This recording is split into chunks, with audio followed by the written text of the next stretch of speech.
Happy Thanksgiving, Broncos country. Although the Denver Broncos only held a walkthrough style practice today, there are a couple of injuries on the report that do bear monitoring. First of all, Bo Nix popped up on the injury report with a back injury. We saw him get some treatment on sort of his side back area during the back half of the game against the Raiders. He didn't seem overly concerned about it at the time. The trainers were tending to it while he was paying attention to the tablet watching the play over. So I don't think this is anything overly concerning for Bo Nix.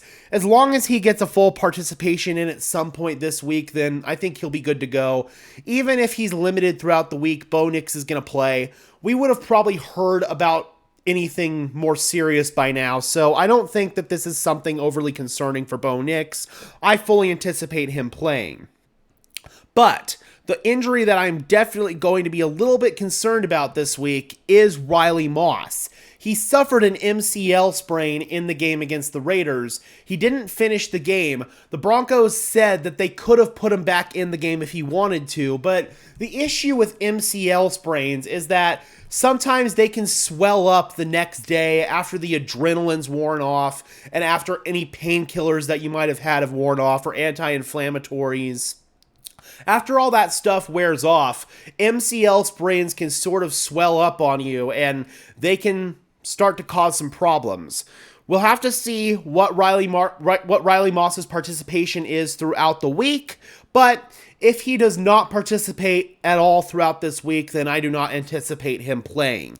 If he at least gets a limited practice in on Saturday, which is the equivalent of a normal Friday practice, the Broncos are playing on Monday night, obviously, then I think Moss will play.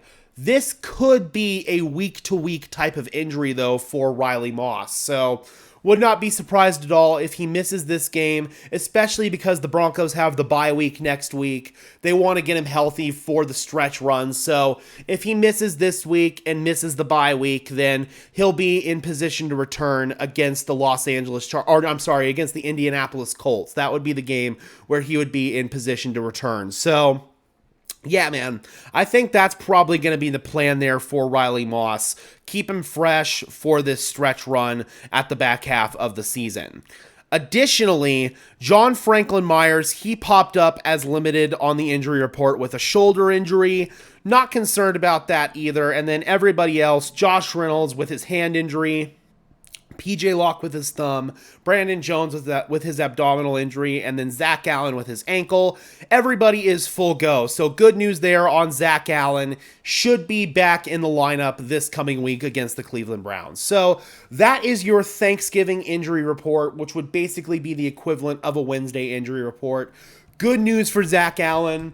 Possibly not great news for Riley Moss, and Bo Nix, I'm not really concerned about his back injury at all. All right, Broncos country, be sure to leave a like on this video as well as subscribe and ring the bell so these videos appear in your notification feed.